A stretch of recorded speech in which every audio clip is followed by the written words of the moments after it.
Éduquer les enfants au tri sélectif, c'est le défi lancé par le syndicat des déchets de l'Aube.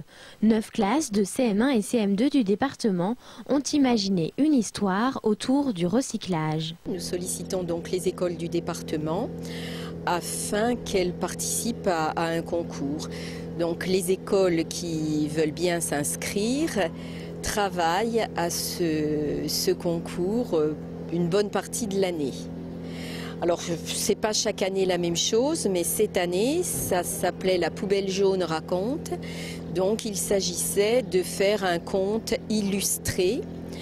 Le thème doit toujours porter sur le recyclage des déchets. L'école de Lusigny a remporté le premier prix devant Chervais et Saint-Benoît-sur-Seine. Le jury a salué l'effort d'écriture de l'histoire victorieuse. C'était intéressant sur le tri, mais ça a mêlé aussi la littérature, puisque l'enseignant qui a supervisé ce travail n'a pas pu le faire sans avoir étudié Queneau. À la manière de Raymond Queneau, une idée originale qui a permis de mêler sciences, français et histoire. On s'est inspiré donc de l'exercice de style de Raymond Queneau, qui est une histoire très simple mais qui a été réécrite 99 fois d'une façon joyeuse, triste, longue, courte.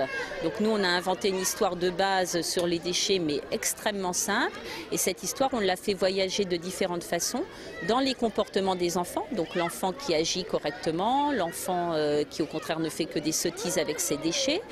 On l'a fait voyager dans le temps, donc l'histoire on l'a emmené au Moyen-Âge, au 19e siècle à l'époque de Monsieur Poubelle, on l'a emmené dans le futur chez les Martiens, on l'a fait voyager géographiquement au Brésil, en Chine, dans différents lieux, et pour terminer on s'est imposé donc une contrainte littéraire, on devait écrire cette histoire sans utiliser la lettre E, ce qui est extrêmement difficile. Plus que le concours, le but premier de cette participation, faire comprendre aux enfants la nécessité du tri.